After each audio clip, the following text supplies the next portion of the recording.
نستغفره ونعوذ بالله من شرور أنفسنا ومن سيئات أعمالنا من يهده الله فلا مضل له ومن يضلل فلا هادي له وأشهد أن لا إله إلا الله وحده لا شريك له وأشهد أن محمدا عبده ورسوله يا أيها الذين آمنوا اتقوا الله حق تقاته ولا تموتن إلا وأنتم مسلمون يا أيها الناس اتقوا ربكم الذي خلقكم من نفس واحدة وخلق منها زوجها وبث منهما رجالا كثيرا ونساء واتقوا الله الذي تساءلون به والأرحام إن الله كان عليكم رقيبا يا أيها الذين آمنوا اتقوا الله وقولوا قولا سديدا يصلح لكم أعمالكم ويغفر لكم ذنوبكم ومن يطع الله ورسوله فقد فاز فوزا عظيما أما بعد فإن خير الحديث كتاب الله وخير الهدي هدي محمد صلى الله عليه وسلم وشر الأمور محدثاتها وكل محدثة بدعة وكل بدعة ضلالة وكل ضلالة في النار فأعوذ بالله السميع العليم من الشيطان الرجيم بسم الله الرحمن الرحيم ولقد خلقنا الإنسان ونعلم ما توسوس به نفسه ونحن أقرب إليه من حبل الوريد إذ يتلقى المتلقيان عن اليمين وعن الشمال قعيد ما يلفظ من قول إلا لديه رقيب عتيد وجاءت سكرة الموت بالحق ذلك ما كنت منه تحيد ونفخ في الصور ذلك يوم الوعيد وجاءت كل نفس معها سائق وشهيد لقد كنت في غفلة من هذا فكشفنا عنك غطاءك فبصرك اليوم حديد وقال تبارك وتعالى أقيموا الصلاة وآتوا الزكاة وقال النبي صلى الله عليه وسلم بني الإسلام على 5 شهادة لا إله إلا الله وأن محمد رسول الله وإقام الصلاة وإيتاء الزكاة إلى آخر الحديث. اللہ رب العالمین کی حمد و ثنا اور اس کی بڑائی، اس کی کبریائی، اس کی تعریف، اس کی جلال و عظمت کی بات بے شمار درود و سلام ہے تمام انبیاء اور رسولوں پر، خاص طور سے میرے اور آپ کے آخری نبی محمد رسول اللہ صلی اللہ علیہ وسلم پر اللہ کی بے شمار رحمتیں اور اس کی برکتوں کا نزول صلی اللہ علیہ وعلى آلہ ومن تبعهم بإحسان إلى يوم الدین اما بعد. قبل اس کے کہ میں خطبہ جمعہ مزید آگے شروع کروں، ضروری سمجھتا ہوں کہ ایک اعلان کروں کہ آپ میں سے جو بھی حضرات مسجد میں داخل ہوئے اور 2 رکعت نماز پڑھے بغیر بیٹھے ان سے گزارش ہے کہ وہ 2 رکعت تحیۃ المسجد جو مسجد کا حق ہے 2 رکعت نماز پڑھ کے بیٹھے، اور باقی جو بچے خاموش بیٹھیں اور غور سے سنیں. جمعہ کے دن خطبے کے درمیان بات کرنا گناہ ہے اور جمعہ کے ثواب سے محرومی، اس لیے بالکل خاموشی سے بیٹھیں. اور آپ تمام احباب سے گزارش کرتا ہوں جو سامنے کی جگہ خالی ہیں ان جگہوں کو پر کریں تاکہ بعد آنے والوں کے لیے جگہ بن سکے. تھوڑا سامنے آ کے بیٹھ جائیں. محترم حضرات و خواتین اسلام، اللہ رب العالمین نے اسلام ایک مکمل اور کامل دین اللہ تبارک و تعالیٰ نے ہم تمام کو عطا کیا، جس کے بارے میں اللہ تعالیٰ نے فرمایا الیوم اکملت لکم دینکم واتممت علیکم نعمتی ورضیت لکم الاسلام دینا، کہ میں نے اسلام کو، دین اسلام کو مکمل کیا اور بحیثیت دین اسلام کو میں نے پسند کیا۔ اللہ تعالیٰ نے ہمارے لیے دین کو، اسلام کو بحیثیت دین ہمارے لیے اللہ تعالیٰ نے منتخب کیا، اور یہی سب سے بہترین اور کامل اور مکمل دین۔ اور اللہ تبارک و تعالیٰ نے اس دین میں جو نظام اللہ تعالیٰ نے بنایا ہے، اگر حقیقی معنی میں مسلمان اس کی پیروی کرے، اس کی تابعداری کرے، اس کو اپنی زندگیوں میں اپنائے، تو انسان دنیا میں بھی وہ خوشحال زندگی گزارے گا، اور آخرت میں بھی اس کے بہترین نتائج، اس کا بہترین اجر اللہ تعالیٰ کے پاس پائے گا۔ اگر انسان حقیقی معنی میں دین کی تعلیمات کو، اللہ تعالیٰ کے احکامات کو اپنی زندگیوں میں نافذ کرے، تو شاید کہ کوئی مانگنے والا نظر آئے، ہر کوئی دینے والا ملے گا، ہر کوئی ایک دوسرے کی مدد کرنے والا ملے گا، ہر کوئی ایک دوسرے کا سہارا بننے والا ملے گا، کوئی محتاج اور کوئی اپنی غربت کی وجہ سے ہاتھ پھیلانے والا نظر نہیں آئے، اگر حقیقی معنی میں اسلام کی تعلیمات پہ عمل کیا جائے اور اپنی آخرت کو مد نظر رکھتے ہوئے، آخرت پر ایمان رکھتے ہوئے، اور آخرت میں اللہ تعالیٰ سے اجر کی امید رکھتے ہوئے انسان اپنی دنیا کی چیزوں کی محبت کو اگر قربان کرے، تو اللہ تعالیٰ اسے مزید اور بے شمار عطا کرتا، اور آخرت میں اللہ تعالیٰ اس سے بھی زیادہ بے شمار عطا کرے گا، جو انسان کے وہم و گمان میں بھی نہیں ہوگا۔ میں بات کر رہا ہوں اسلام کے زکوٰۃ کے نصاب، زکوٰۃ کے نظام کے سلسلے۔ اللہ تبارک و تعالیٰ نے قرآن مجید میں مسلمانوں سے خطاب کرتے ہیں کئی مقامات پر اللہ تعالیٰ نے اس بات کا حکم دیا، اقیموا الصلاۃ وآتوا الزکاۃ، کہ اے ایمان والو، اے مسلمانوں، نمازوں کو قائم کرو اور زکوٰۃ ادا کرو۔ اور اللہ تبارک و تعالیٰ نے قرآن مجید میں اور ایک جگہ سورۃ البینہ میں فرمایا، وَمَا أُمِرُوا إِلَّا لِيَعْبُدُوا اللَّهَ مُخْلِصِينَ لَهُ الدِّينَ حُنَفَاءَ وَيُقِيمُوا الصَّلَاةَ وَيُؤْتُوا الزَّكَاةَ وَذَلِكَ دِينُ الْقَيِّمَةِ، کہ اللہ تعالیٰ نے ایمان والوں کو صرف اسی بات کا حکم دیا کہ وہ صرف اللہ تعالیٰ کی عبادت کریں، اپنی تمام عبادتیں، اپنی تمام چیزیں اللہ تعالیٰ کے لیے خاص کر دیں، اللہ کے لیے مخلص ہو جائے، اور اللہ تبارک و تعالیٰ کے لیے نمازیں قائم کرے، اور اللہ تعالیٰ کے لیے زکوٰۃ ادا کرے۔ اور اللہ نے آخر میں فرمایا کہ یہی مضبوط دین ہے، یہی مضبوط دین ہے۔ تو اللہ تعالیٰ نے اس آیت میں ہم تمام کو جہاں پر اللہ کی عبادت کا حکم دیا، نمازوں کے قائم کرنے کی تعلیم دی، وہیں پر اللہ تعالیٰ نے ہمیں زکوٰۃ کا بھی حکم دیا۔ اور قرآن مجید میں اور ایک مقام پر اللہ تعالیٰ نے نبی کریم صلی اللہ علیہ وسلم سے خطاب کرتے ہوئے فرمایا،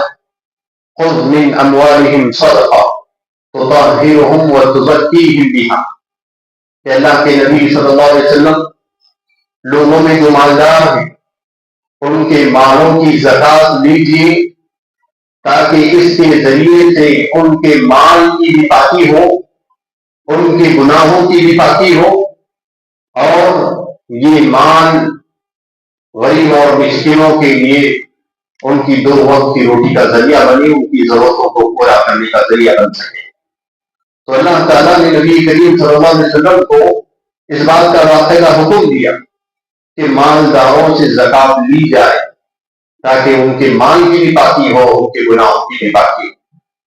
تو محترم حضرات و خواتین اسلام، زکوٰۃ جو اللہ تعالیٰ نے ہمارے اوپر فرض کی ہے، ہم میں سے مالداروں پر سب پر فرض نہیں ہے، ہم میں سے وہ لوگ کہ جن کے پاس اتنا مال ہے جو زکوٰۃ کے نصاب کو پہنچتا ہے، اگر اتنا مال ہے تو زکوٰۃ نکالنا ہم پر فرض ہے۔ اور زکوٰۃ کا نصاب کیا ہے کہ اگر کسی کے پاس سونا ہے تو اس کے لیے ضروری ہے کہ اگر اس کے پاس 85 گرام سونا ہے یا اتنی رقم موجود ہے اس کے پاس، کہ جس سے 85 گرام سونا خریدا جا سکتا ہے، تو ایسی صورت میں اس پر زکوٰۃ نکالنا فرض ہے۔ اور بعض لوگوں کو غلط فہمی یہ ہوتی کہ 85 گرام سونا ہے، اس سے زیادہ جو ہے اس میں نکالنا ہے، باقی 85 گرام میں نہیں نکالے تو بھی چل جائے گا۔ ایسی بات نہیں، 85 گرام یہ حد ہے کہ اگر اتنا ہے تو زکوٰۃ واجب ہے، فرض ہے، اور اگر اس سے زیادہ ہے تو پورے کا حساب لگایا جائے گا اور اس کی کتنی زکوٰۃ بڑھتی ہے اس پورے مال کی زکوٰۃ نکالی جائے گی۔ صرف 85 گرام سے اوپر کی زکوٰۃ نہیں نکالی جائے گی، پورے مال کی زکوٰۃ نکالی جائے گی۔ اور اگر کسی کے پاس سونا نہیں ہے، اتنا مال ہے، پیسہ اس کے پاس ہے، بینک میں سیونگ میں اس نے رکھا ہے، یا کسی کو اس نے قرض بھی دے کے رکھا ہے، لیکن یہ تو یقینی ہے کہ وہ ریٹرن آنے والا، تو ایسی صورت میں بھی اس کے ان پیسوں پر زکوٰۃ واجب ہو جاتی ہے جو زکوٰۃ کے نصاب کو پہنچتا ہے۔ تو بہرحال زکوٰۃ کی فضیلت بڑی اللہ کے نبی صلی اللہ علیہ وسلم نے بتائی۔ اللہ کے نبی صلی اللہ علیہ وسلم سے ایک شخص نے پوچھا، اے اللہ کے نبی صلی اللہ علیہ وسلم، مجھے وہ اعمال بتائیں جس کے ذریعے سے لوگ سب سے زیادہ جنت میں جاتے ہیں۔ نبی کریم صلی اللہ علیہ وسلم نے فرمایا، صحیح بخاری اور مسلم کی روایت، کہ تم اللہ کی عبادت کرو، وَلَا تُشْرِكُوا بِهِ شَيْئًا، اللہ کی عبادت ایسے کرو کہ اس کے ساتھ کسی کو شریک نہ ٹھہراؤ، اپنی تمام عبادتیں خالص اللہ کے لیے کرو، وَتُقِيمُوا الصَّلَاةَ، اور نمازیں قائم کرو، وَتُؤْتِيَ الزَّكَاةَ، اور زکوٰۃ کو ادا کرو، وَتَصِلُ الرَّحِمَ، اور اپنی جو خونی رشتہ داری ہے ان رشتہ داروں کے ساتھ اس نے سلوک کا معاملہ کرو،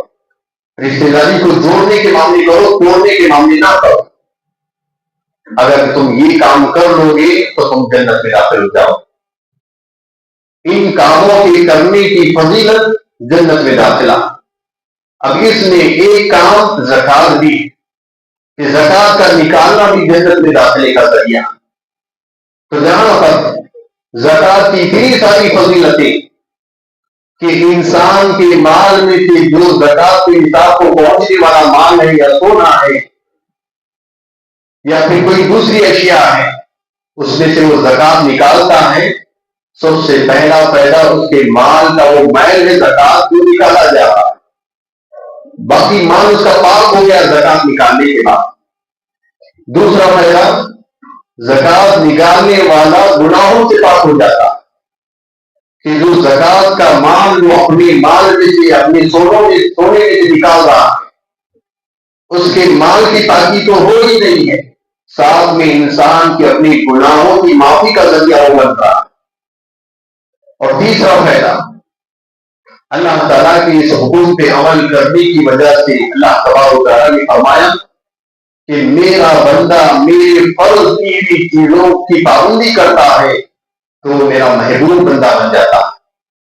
تو اللہ تعالیٰ کی اس فرض کی ادائیگی کے ذریعے سے انسان اللہ کا محبوب بھی بنتا ہے۔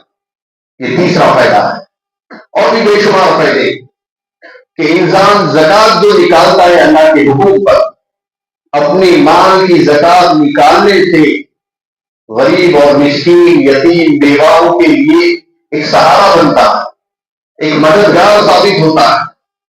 اور اس کا یہ زکوٰۃ نکالنا اس کو کل قیامت کے روز جہنم کی آنکھ سے بچانے کا ذریعہ بنے گا اور جنت میں داخل کرنے کا ذریعہ بنے گا۔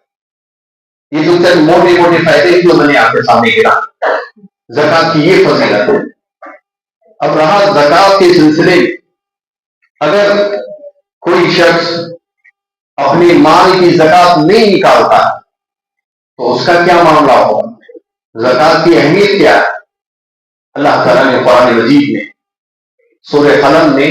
اللہ نے ایک شخص کا واقعہ بیان فرمایا۔ ایک شخص کا اللہ تعالیٰ نے واقعہ بیان کیا کہ وہ آدمی ایک کسان تھا۔ ایک مثال دی جا رہی، ہر وہ آدمی جو زکوٰۃ نہیں نکالتا وہ اس مثال میں شامل ہے۔ کسان کا معاملہ یہ تھا کہ وہ سال بھر تو کھیتی باڑی کرتا، کھیتی باڑی کرنے کے بعد جو اس کی فصل آتی اپنی اس فصل کے 3 حصے کرتا، 3 حصے بناتا۔ حدیث میں اس کو اس طرح بیان کیا گیا کہ ایک شخص نے دیکھا کہ بارش ایک چٹان پر ہو رہی، ایک پہاڑ پر ہو رہی، اور وہ بادلوں میں سے آواز آ رہی ہے کہ پانی فلاں جگہ برساؤ اور فلاں کے کھیت کو سیراب کرو۔ اس کھیت والے کا نام بھی لیا جا رہا۔ راوی کہتے ہیں کہ میں نے جب یہ آواز سنی تو میں بادلوں کا پیچھا کرنے لگا اور دیکھا کہ بادل کہاں پر جا رہے ہیں۔ دیکھا کہ بادل ایک پہاڑ کے پاس، ایک چٹان کے پاس جا کر رک گئے اور وہاں برسنے لگے، اور اس سے پانی جو گر رہا تھا وہاں سے ایک نہر، ایک ندی بہ رہی، اور میں نے اس ندی کا پیچھا کیا کہ وہ کہاں تک جا رہی ہے، وہ پانی جو بارش کا برس کر اس ندی میں آیا ہے وہ کہاں جا رہا ہے۔ تو وہ کہتا ہے راوی کہ میں نے جب دیکھا کہ یہ پانی فلاں ایک آدمی کے کھیت پر جا رہا ہے اور وہ اپنی کھیت میں کھیتی باڑی کر رہا ہے، کھیتی کو تیار کر رہا ہے فصل اگانے کے، میں نے اسے نام پوچھا کہ بھائی تمہارا نام کیا ہے؟ اس نے کہا کہ بھائی میرا نام تم پوچھ رہے ہو، تم انجان آدمی لگ رہے ہو، کیا بات ہے؟ تو اس نے کہا کہ میں نے سنا ہے کہ فلاں جگہ سے آواز آ رہی تھی، آپ کا نام کیا ہے؟ اس نے اپنا نام بتایا تو اس نے کہا کہ میں نے یہی نام سنا بادلوں سے کہ بادلوں میں آواز آ رہی تھی کہ فلاں کے کھیت کو سیراب کرنا۔ سورہ قلم میں مفسرین نے اس تفسیر میں اس واقعے کو، اس حدیث کو نقل کیا اور کہتے ہیں کہ اس آدمی نے اس سے پوچھا، اس کھیتی باڑی کرنے والے سے، کہ بھائی تمہارا ایسا کیا عمل ہے جس کی وجہ سے اللہ تبارک و تعالیٰ نے بادلوں کو حکم دیا اور وہ بادل تمہارے کھیت پر نہیں برسے، کسی اور جگہ برسے اور وہاں سے پانی تمہارے کھیت کی طرف آ رہا۔ اس نے کہا دیکھو میں جب بھی میری فصل ہوتی، جب بھی میں کھیتی باڑی کرتا ہوں، اس سے اناج نکلتا ہے، اس اناج کے میں 3 حصے کرتا ہوں۔ ایک حصہ میں اپنے اور اپنے گھر والوں، اپنے رشتے داروں کے لیے لیتا ہوں، اور ایک حصہ میں اللہ تبارک و تعالیٰ کے لیے خرچ کر دیتا ہوں، غریبوں میں، مسکینوں میں، بیواؤں میں اور یتیموں میں، اور ایک حصہ جو رہ جاتا ہے وہ پھر سے میں کھیت میں لگاتا ہوں، کھیت کو تیار کرنے، اس کے اناج کی خریداری کے لیے، اس میں محنت مزدوری کرنے والوں کی تنخواہوں کے لیے۔ اس طرح میں اپنی فصل کے، اپنے مال کے 3 حصے کرتا ہوں، جس میں سے ایک حصہ اللہ کی راہ میں خرچ کرتا ہوں جو کہ زکوٰۃ ہے۔ تو زکوٰۃ نکالنے کا فائدہ یہ کہ اطراف کی کھیتیاں کہیں پانی نہیں پہنچ رہا، یہ آدمی جو اپنے مال کی زکوٰۃ نکال رہا ہے، اپنی فصل کی زکوٰۃ ہر فصل کے وقت نکالتا ہے، اللہ تعالیٰ باقاعدہ اس کا نام لے کر فرشتوں کے ذریعے سے بادلوں سے پانی برسا رہا ہے اور اس کے کھیت تک پانی پہنچ رہا ہے۔ اور جب یہ آدمی مر گیا، اس کے بچے بڑے بڑے ہو گئے اور وہ لوگ کھیتی باڑی کرنے لگے، جب کھیت کی فصل خوب آنے لگی تو انہوں نے خیال کیا کہ اتنا سارا ہمارے کھیت کا مال آ رہا ہے، ہمارا والد بیوقوف تھا، نادان تھا کہ جو مال کے 3 حصے کر کے پڑا پڑا کو بانٹتے رہتا، اتنا سارا مال ہم کسی کو نہیں بانٹیں، کسی کو اس میں سے ایک دانہ بھی نہیں دیں۔ یہ ارادہ کر کے وہ لوگ رات فصل کاٹنے کے ارادے سے اپنے کھیت کی طرف نکلے۔ اللہ تعالیٰ نے ان کے واقعے کو بیان کرتے ہوئے فرمایا کہ رات اللہ تعالیٰ نے ان کی کھیت پر ان کے پہنچنے سے پہلے ایسی تیز اور تند ہوا بھیجی، طوفان بھیجا جس کے ذریعے سے ان کا پورا کھیت تباہ و برباد ہو گیا۔ ایسا ہو گیا گویا کہ کھیتی وہاں پہ ہوئی نہیں، وہاں پہ کوئی کھیتی کی فصل تھی نہیں، کسی نے کھیتی نہیں کی وہاں پہ۔ اس طرح اللہ تعالیٰ نے اس زمین کو پوری طرح صاف کر دیا۔ اب یہ لوگ معمول کے مطابق صبح صبح آئے تاکہ اپنے کھیت کی فصل جلدی سے نکال لیں اور مانگنے والے غریب مسکین آنے سے پہلے کہ اپنی کھیت کی فصل لے جا کے اپنے گھروں میں، گوداموں میں جمع کر سکے۔ زکوٰۃ دینے کا ارادہ نہیں تھا ان کا، انہوں نے زکوٰۃ دینے کو انکار کر دیا۔ اللہ تعالیٰ نے رات ان کی کھیتی کو صفا چٹ بنا دیا۔ جب یہ لوگ اپنے کھیت کے راستے پر نکلے تو اپنے کھیت کے مقام سے اور آگے چلے گئے، معلوم ہی نہیں پڑا ان کو ان کا کھیت کہاں ہے۔ پھر گھوم پھر کر جب تلاش کرے تو دیکھا کہ ان کا کھیت اس جگہ ہے جہاں پر پوری طرح میدان صاف ہے۔ ان میں سے ایک نے کہا کہ میں نے تم سے پہلے ہی کہا تھا کہ دیکھو ایسا نہ کرو، اللہ تبارک و تعالیٰ کی نافرمانی نہ کرو، لیکن تم نہیں مانے۔ پھر تمام کے تمام نے کہا کہ ہم نے اپنے اوپر ظلم کیا، ہم نے نافرمانی کی اللہ تعالیٰ۔ اللہ تبارک و تعالیٰ سے امید ہے کہ اللہ تعالیٰ ہمیں معاف کر دے گا۔ اس طرح انہوں نے اللہ تبارک و تعالیٰ کے عذاب کے بعد توبہ کر دی۔ اس پورے واقعے میں سورہ قلم میں اللہ تعالیٰ نے دوسرے رکوع میں اس واقعے کو پوری طرح بیان کیا ہے۔ اس واقعے سے بتانا مقصد یہ ہے کہ جو لوگ زکوٰۃ نہیں دیتے یا اپنے مال میں سے زکوٰۃ اپنے حساب سے نکال کر دے دیتے ہیں، تو ایسے لوگوں کے لیے تنبیہ ہے، یہ ان کے لیے وارننگ ہے کہ اللہ تعالیٰ کے حکم کے اگر خلاف ورزی کرو گے اللہ تعالیٰ کسی نہ کسی لحاظ سے تمہیں ایسے نقصان سے دوچار کرے گا کہ زکوٰۃ کا مال تمہیں اپنے مال میں سے 2.5% نکالنا ہے، لیکن اگر تم اس سے جی چڑاؤ گے تو اللہ تعالیٰ ایسے حالات ان پر لائے گا کہ اس کا دگنا بلکہ 10 گنا بڑھ کے اللہ تعالیٰ تمہارے پاس سے تمہاری جیبوں میں سے مال زبردستی تمہارے سے نکلوائے گا۔ اور یہ حقیقت ہے، یہ حقیقت ہے۔ اور بڑوں نے جو مثال بیان کی ہے کہ جیسی کرنی ویسی بھرنی، یہ ایسی نہیں بیان کی، یہ بڑے تجربے کے بعد بڑے لوگوں نے کہی کہ جو انسان جس طرح کرتا ہے اس کو ویسا نتیجہ بھگتنا پڑتا ہے۔ تو اللہ تبارک و تعالیٰ نے زکوٰۃ کو فرض کیا ہے ہمارے مالداروں پر، زکوٰۃ کو فرض کیا ہے، اور صرف مردوں پر فرض نہیں ہے، عورتوں پر بھی فرض ہے۔ اگر کوئی عورت اس کے پاس اتنا مال ہے کہ وہ زکوٰۃ کے نصاب کو پہنچتا ہے، کسی عورت کے پاس 9 تولے سونا یا 90 گرام سونا ہے، 100 گرام سونا ہے، اور اس کا شوہر کماتا ہے مہینے میں 10,000، تو شوہر کی اتنی کمائی نہیں، شوہر مسکین ہے، تو ایسی صورت میں عورت کی ذمہ داری ہے کہ وہ اپنے مال میں سے زکوٰۃ نکالے، اپنے مال میں سے زکوٰۃ نکالے۔ اور اگر شوہر اس کے مال میں سے زکوٰۃ اپنے مال میں سے دے رہا ہے تو یہ کوئی حرج کی بات نہیں ہے، کیونکہ وہ ذمہ دار ہے، عورت کا وہ ذمہ دار ہے، اس لحاظ سے وہ نکال سکتا ہے۔ لیکن اگر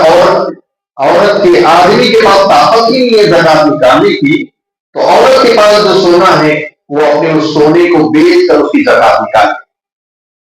ضروری ہے اس وقت وہ یہ کہہ کر اپنے آپ کو بچا نہیں سکتی کہ میرا شوہر ذمہ دار ہے تو لہٰذا وہ نکالے، نہیں، اس معاملے میں وہ ذمہ دار جس کا مال ہے، وہ ذمہ دار ہے کہ وہ اپنے مال سے زکوٰۃ نکالے۔ ہاں اگر شوہر مالدار ہے، اچھا کمانے والا ہے، وہ اپنے مال کی زکوٰۃ نکال رہا ہے، اپنی بیوی کے مال کی زکوٰۃ نکال رہا ہے، تو کوئی حرج نہیں، وہ کر سکتا ہے تو وہ کرے۔ اگر نہیں کر سکتا تو پھر عورت اپنے مال کی خود زکوٰۃ نکالنے کی ذمہ دار ہے۔ اور نبی کریم صلی اللہ علیہ وسلم کے زمانے میں کچھ ایسے بھی صحابہ اور صحابیات تھے کہ جن کے ساتھ ایسے ہی معاملات تھے۔ ایک خاتون آتی، ایک صحابیہ آ کے کہتی ہے اللہ کے رسول صلی اللہ علیہ وسلم، میرا شوہر مسکین ہے، غریب ہے۔ غریب مطلب یہ ہمارے اردو کا غریب نہیں جو مانگتے پھرتا ہے، عربی میں مسکین غریب اس کو کہا جاتا ہے جو خوددار ہے، کسی کے سامنے ہاتھ نہیں پھیلاتا، لیکن ہے اس کے پاس اتنا مال جس سے اس کی اپنی ضرورت بھی پوری نہیں ہو رہی، ایسے آدمی کو مسکین کہا جاتا ہے۔ تو وہ عورت آتی ہے اور کہتی ہے اللہ کے نبی صلی اللہ علیہ وسلم، میرا شوہر مسکین ہے اور میرے پاس اتنا سونا ہے کہ جو زکوٰۃ کے نصاب کو پہنچتا ہے، تو کیا میں اپنے مال کی زکوٰۃ اپنے شوہر کو دے سکتی ہوں؟ اپنے شوہر کو میں دے سکتی ہوں زکوٰۃ؟ اللہ کے نبی صلی اللہ علیہ وسلم نے اس سے کہا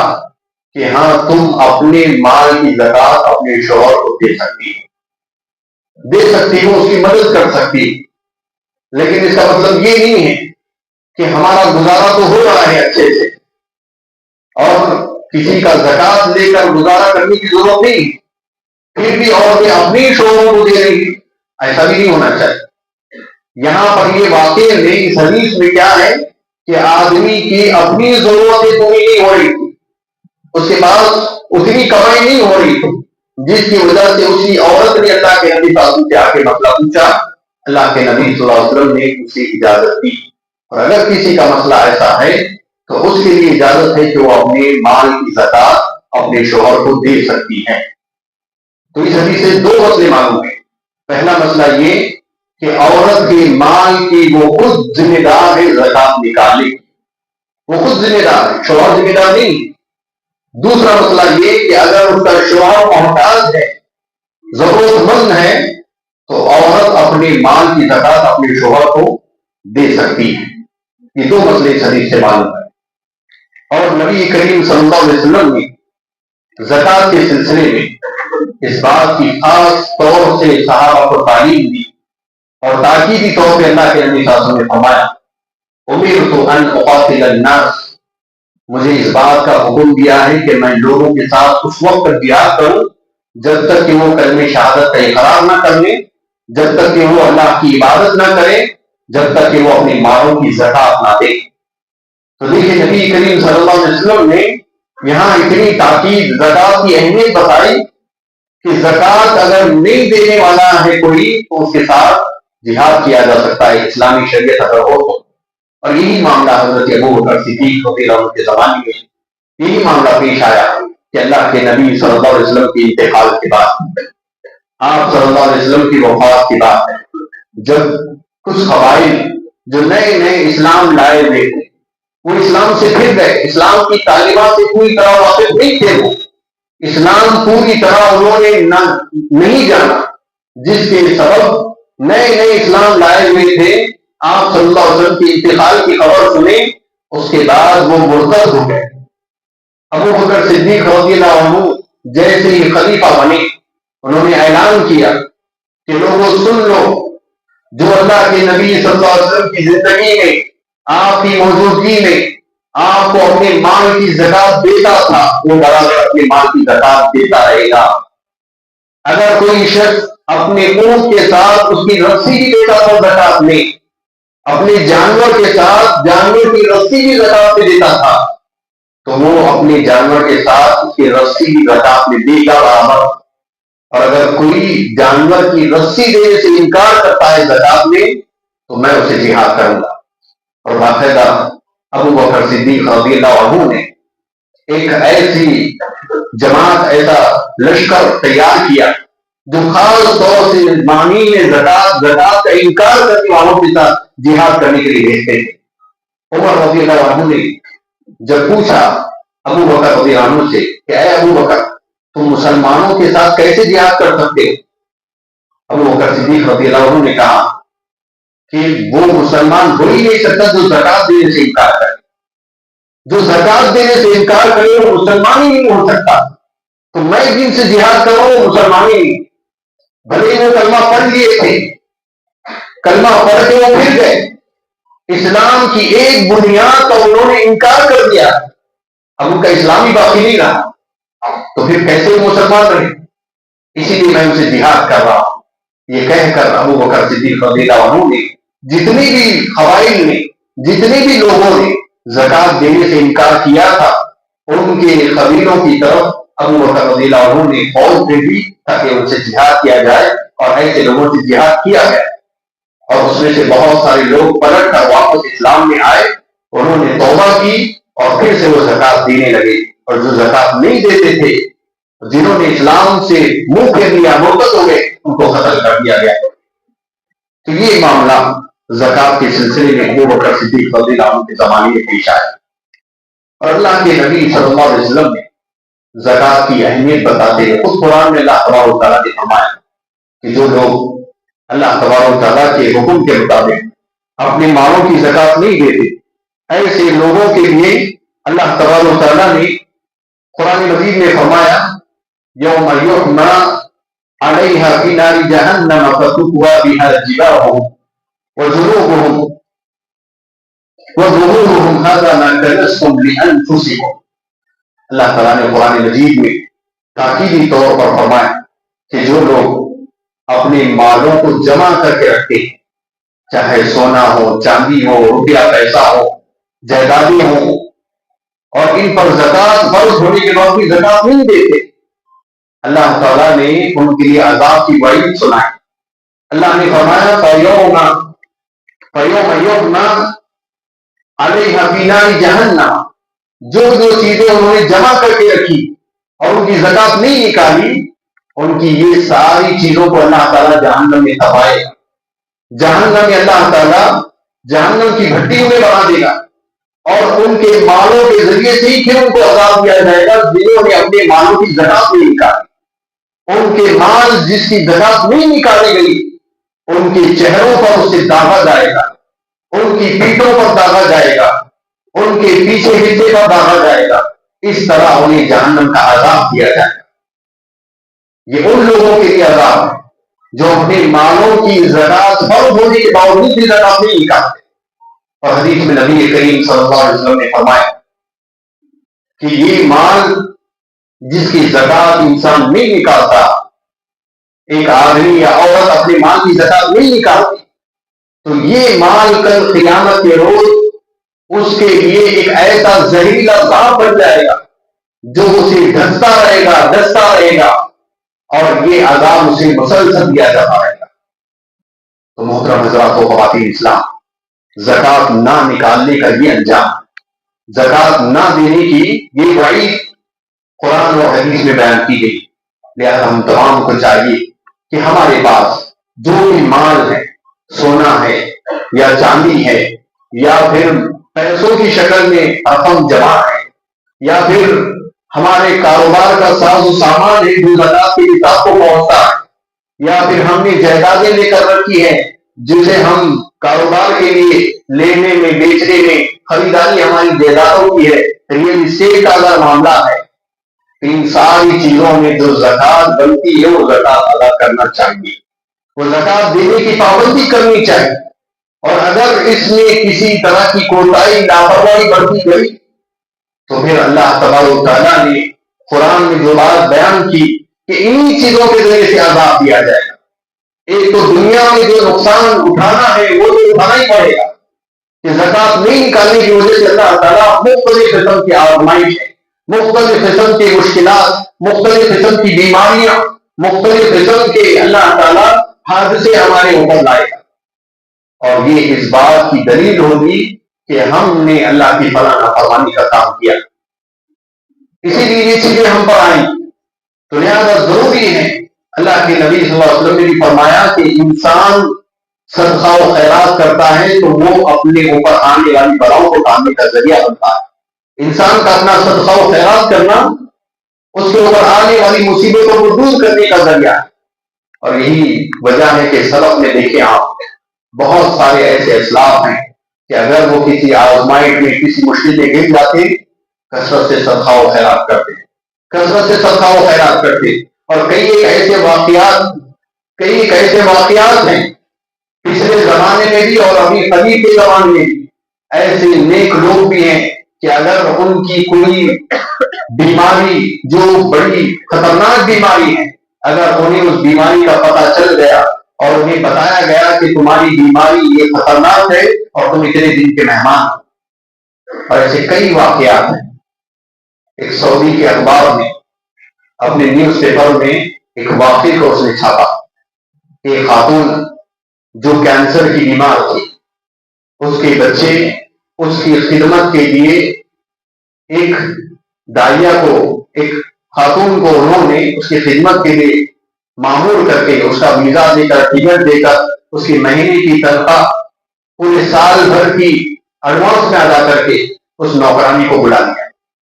تاکہ ان کی ماں کی خدمت میں رہے۔ اب وہ عورت دیکھتی ہے جو بیمار ہے، کینسر کی مریض ہے، کہ ہر 2-4 دن میں اس کی جو خادمہ ہے، اس کی جو نوکرانی ہے، وہ بہت زیادہ اداس رہتی ہے، زار و خطاب روتے رہتی ہے کمرے میں اکیلے بیٹھ کر،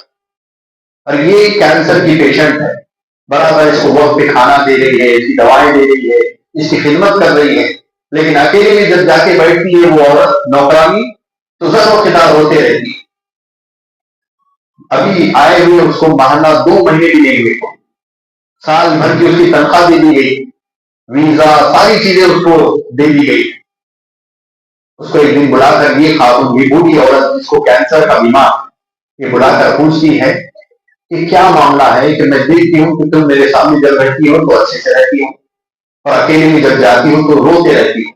پریشان نظر آتی ہو، کیا بات ہے؟ اس عورت نے کہا کہ میں اپنی غربت اور مجبوری کی وجہ سے میں اس نوکری کے لیے تیار ہو کر آئی، جبکہ میرا دودھ پیتا ہوا بچہ میں نے چھوڑ دیا، 3-4 مہینے کا بچہ ہے میرا، جس کو میں نے اپنے شوہر کے ذمے دے کر چھوڑ کر میں آئی ہوں تاکہ میں کچھ کماؤں تو ہمارا گھر چل سکے۔ اب یہ عورت پریشان ہوتی ہے کیونکہ یہ بھی عورت تھی، ایک عورت کا دکھ سمجھتی ہے، اور پھر وہ کہتی ہے اپنے بچوں کو فون کر کے کہ مجھے اتنے رقم کی ضرورت ہے، ایک بڑی رقم اپنے بچوں سے منگاتی ہے۔ بچوں نے بھی اسے اپنی رقم دے دی جتنی مطالبہ ان کی ماں نے کیا تھا۔ وہ رقم لینے کے بعد اس میں سے اس کے ریٹرن ٹکٹ بنا دیتی نوکرانی، اور وہ بڑی رقم اس نوکرانی کے حوالے کر دیتی ہے اور اسے کہتی ہے کہ تم جاؤ اور جا کے اپنے گھر والوں کے ساتھ، اپنے بچے کے ساتھ خوش رہو۔ اب یہ نوکرانی کہتی ہے کہ تم بیمار ہو، تمہاری خدمت کے لیے مجھے بلایا گیا اور پورے 1 سال کی تنخواہ میری دے دی گئی، تمہاری خدمت چھوڑ کر نہیں جا سکتی۔ اب یہ کہتی ہے کہ تم میرے لیے بس دعا کرو، بس میرے لیے دعا کرنا اور یہ مان لو اور چلے جا۔ اس طرح وہ زبردستی کر کے اپنی نوکرانی کو بھیج دیتی ہے، بچوں کو اطلاع نہیں۔ بعد میں جب بچوں کو اطلاع ملی تو بچے آئے اور ناراضگی ظاہر کی کہ ہم نے تمہاری خدمت کے لیے اس کو بلایا تھا، اتنی بڑی رقم دے کر اس کو ہم نے بلایا تھا اور آپ نے اسے مزید اور رقم دے کر واپس بھیج دیا۔ تو یہ والدہ کہتی ہے کہ میرا یہ اس پر مال کا صدقہ کرنا، خرچ کرنا، یہ میری بیماری سے نجات کا ذریعہ بنے گا انشاءاللہ۔ اس طرح اس نے اللہ سے دعائیں کی اور اپنے بچوں کو سمجھا کر بھیج دیا، اور معمول کے مطابق ہر مہینہ جو اس کا ٹیسٹ کیا جاتا تھا، پوری باڈی کا اس کا ٹیسٹ کیا گیا، تو جو اس کے ڈاکٹر تھے، فیملی ڈاکٹر، وہ پریشان ہو کر پوچھتے ہیں کہ ایسا کون سی دوائی آپ نے کھائی کہ جس کے ذریعے سے آپ کی بیماری کا جو لیول تھا وہ کم ہو رہا ہے، آپ کی بیماری ختم ہو رہی۔ اس نے کہا کہ میرا ایسا کوئی نیک عمل تو ہے، بس میں نماز کی پابند ہوں، اور میں نے ایک خاتون جو میری کنیز تھی، میری نوکرانی تھی، میں نے اس کے ساتھ یہ معاملہ کیا۔ تو عرب کے نیوز پیپر نے اس واقعے کو یہ کہتے ہوئے چھاپا کہ انسان اپنی نیک نیتی سے، نیک ارادے سے جو مال کا صدقہ کرے، اللہ تعالیٰ اس کی بڑی سے بڑی مشکلات سے اللہ تعالیٰ اسے نجات دے گا۔ تو زکوٰۃ یہ ہم پر فرض ہے، اس کو تو دینا ہی دینا۔ یہ خاتون نے جو دیا تھا وہ صدقہ تھا، وہ الگ سے مال تھا، زکوٰۃ کے علاوہ تھا۔ تو اتنے سارے فائدے ہیں۔ اللہ کے نبی صلی اللہ علیہ وسلم نے جو بات بیان کی، صحیح کا اللہ کے رسول صلی اللہ علیہ وسلم نے ہمارے ماں باپ پر قربان کہ صدقہ و خیرات کرنا مصیبتوں اور بلاؤں کو ٹالنے کا ذریعہ ہے، اللہ کے غضب کو ٹھنڈا کرتا ہے، اللہ تعالیٰ کے غصے کو ٹھنڈا کرتا ہے، اور جہنم کی آنکھ کو بھی ٹھنڈا کرتا ہے صدقات و خیرات کرنا۔ لہٰذا ہمیں چاہیے کہ ہم کثرت سے ہماری طاقت اور استطاعت کے مطابق اپنے قریب میں، خاص طور سے اگر اپنے رشتے داروں میں اگر کوئی غریب ہے، کوئی مسکین ہے، ان کی خودداری کی وجہ سے وہ ہاتھ نہیں پھیلاتے، ایسے لوگوں کو خاص طور سے ہم ان کی مدد کریں، بالکل خاموشی کے ساتھ، ایسے خاموشی کے ساتھ ان کی مدد کریں جیسے ایک صحابی نے اپنے زکوٰۃ کے مال کی پیسوں سے بھری ہوئی تھیلی رات کے اندھیرے میں ایک نوجوان جو روتے ہوئے دعائیں کر رہا تھا، اس کے پاس جا کر رکھ کے آئے، اور صبح میں آنے کے بعد ان کے بیٹے کے ہاتھ میں بڑی تھیلی دیکھ رہے اور پوچھتے ہیں یہ تھیلی تمہیں کہاں سے؟ انہوں نے کہا کوئی اللہ کا بندہ تھا جو مسجد میں دعائیں کرتے بیٹھا تھا، اور اللہ کے بندے نے لا کر میرے پاس رکھ دیا۔ اب باپ کو پتا نہیں کہ یہ میرا بیٹا ہے جس کے پاس میں تھیلی رکھ رہا، اور بیٹے کو پتا نہیں کہ میرا باپ ہے جو میرے پاس تھیلی رکھ رہا۔ اب باپ اس بات سے جھگڑنے لگا کہ میں نے تمہیں نہیں دیا تھا، میں کسی غریب کی مدد کرنا چاہتا تھا۔ اب لڑکا کہہ رہا ہے کہ میں ضرورت مند ہوں، میں محتاج ہوں، لہذا میں اس مال کا حقدار ہوں۔ اب یہ معاملہ اللہ کے نبی صلی اللہ علیہ وسلم کے پاس پہنچا۔ اللہ کے نبی صلی اللہ علیہ وسلم خوش ہوئے، اس واقعے کو سننے کے بعد مسکرائے اور اللہ کے رسول صلی اللہ علیہ وسلم نے کہا کہ تم نے جس نیت سے تمہارے مال کی زکات دی تھی وہ زکات ادا ہوگی، تمہارا ثواب تمہیں مل گیا، اور تم نے جس نیت سے دے دی کہ تم محتاج ہو، ضرورت مند ہو، تمہارے حساب سے تمہیں مال مل گیا۔ تو واقعی میں بتانا مقصد یہ ہے کہ ہم کسی کو دے رہے ہیں تو ہمیں یہ بھی پتا نہ ہو کہ ہم کسے دے رہے ہیں، اور اگر ہمیں پتا ہے بھی تو ہم ایسا دے کہ سامنے لینے والے کو پتا نہ چلے کہ ہم اسے دے رہے ہیں۔ جیسے اللہ کے نبی صلی اللہ علیہ وسلم نے فرمایا کہ ایک ہاتھ سے دو تو دوسرے ہاتھ کو پتا نہ چلے، اس طرح ہمیں اپنے مال کی زکات، صدقات و خیرات غریبوں اور ضرورت مندوں میں دینا چاہیے۔ لیکن ہمارا معاملہ کیا ہے؟ آج ایک ایسا فتنہ جس کے لپیٹ میں ہم تمام ہیں کہ ہم معمولی اگر 5 کلو چاول کی تھیلی کسی کو دے رہے ہیں تو پکڑ کر ٹھہرتے ہیں جب تک کہ سیلفی نہ ہو یا پھر ویڈیو یا فوٹو نہ لی جائے۔ نیوز پیپر میں جب تک ہمارا نام نہ آئے، کوئی ہماری ویڈیو جب تک پھیلائی نہ جائے، اس وقت تک ہم وہ تھیلی سامنے والے کے ہاتھ میں چھوڑتے بھی۔ یہ آج ہمارے دور کا فتنہ ہے، اور اس فتنے میں ہم میں سے اکثر لوگ بلکہ تمام ہی لوگ مبتلا۔ لہٰذا اس ریاکاری کے فتنے سے بچے، اس ریاکاری سے بچے، اور اللہ تبارک و تعالیٰ نے، اللہ کے نبی صلی اللہ علیہ وسلم نے جو تعلیم دی ہے کہ نیکی ایسے کرو کہ تمہارے سیدھے ہاتھ سے اگر کوئی نیک کام کر رہے ہو تمہارے بائیں ہاتھ کو پتا نہ چلے، اس طرح ہمیں نیکیوں کو انجام دینے کی ضرورت ہے۔ یہی اخلاص ہے، اور یہی اخلاص اللہ کو مطلوب ہے، ورنہ کسی کو دکھا کر دینا، یہ ریاکاری، یہ آپ کو دنیا میں ہی مل جائے گا، اور اللہ کے یہاں اللہ تعالیٰ کہے گا کہ تم نے فلاں فلاں جو نیکی کی، تم نے لوگوں کی تعریف سننے، واہوائی سننے کے لیے کی، اور جو تمہاری واہوائی ہو گئی، آج کے دن تمہیں کوئی بدلہ نہیں دیا جائے گا۔ ایسے تمام ریاکاروں کو اللہ تعالیٰ ان کے منہ کے بل، ان کی پریشانی کے بال پکڑ کر گھسیٹ کر انہیں جہنم رسید کر دیا جائے گا۔ اللہ تعالیٰ ہم تمام کی ریاکاری سے حفاظت فرمائے، اللہ ہم تمام کو محفوظ فرمائے ہر قسم کے گناہوں سے۔ اللہ ہمیں جو مال تمہیں دیا ہے، اللہ اس میں سے تیری راہ میں خرچ کرنے کا دل بھی عطا فرما۔ اللہ ہمیں وہ دل بھی عطا فرما جو تیرے ڈر اور تیرے خوف سے تیری راہ میں روئے، تیرے ڈر اور تیرے خوف سے تیری طرف پلٹنے والے اعمال کرنے کی توفیق عطا فرما۔ اللہ تعالیٰ ہمیں ایسا دل عطا فرما کہ اگر تم نے ہمیں مال دیا ہے تو اس میں جو غریبوں مسکینوں کا جو حق ہے وہ حق ان کو پہنچا سکے، ایسا دل بھی ہمیں عطا فرما۔ اللہ تبارک و تعالیٰ ہماری نیکیوں کو قبول فرما، ہماری نمازوں کو قبول فرما، ہمیں نمازوں کا پابند بنایا جیسے ہم رمضان میں پابندی کر رہے ہیں۔ اللہ ہمیں باقیہ زندگی میں بھی ایسی نمازوں کا پابند بنا۔ اللہ ہمارے روزوں کو قبول فرما، اللہ ہمارے قرآن کی تلاوت کو قبول فرما، اللہ ہماری دیگر نیکیوں کو قبول فرما، ہمارے صدقات و خیرات اور زکات کو قبول فرما۔ اللہ ہم تمام کی نیکیوں کو قبول فرما، اور ان کے ذریعے سے اللہ ہمیں جہنم سے نجات عطا فرما۔ اللہ تیرے غضب سے ہماری حفاظت فرما۔ اللہ ہم تمام کو قبر کے عذاب سے بچا لے۔ اللہ ہم تمام کی گردنوں کو جہنم سے آزاد فرما۔ جو بیمار ہیں اللہ ان کو شفائے کاملہ عطا فرما۔ جو مقروض ہیں ان کی قرض کی ادائیگی کے راستے ہموار فرما، اور جو اس دنیا سے گزر گئے ہمارے مرد و خواتین، بڑے بوڑھے بچے، اللہ ہمارے ان تمام مرحومین کی مغفرت فرما۔ اللہ ہم تمام کو اور ہمارے فوج میں تمام لوگوں کو قبر کے عذاب سے اور جہنم کے عذاب سے بچا، اور ہم تمام کو اپنی دیوار رحمت میں جگہ نصیب فرما۔ آمین۔ اقول قولی ھذا استغفر اللہ لی ولکم ولسائر المسلمین من کل ذنب فاستغفروہ انہ هو الغفور الرحیم۔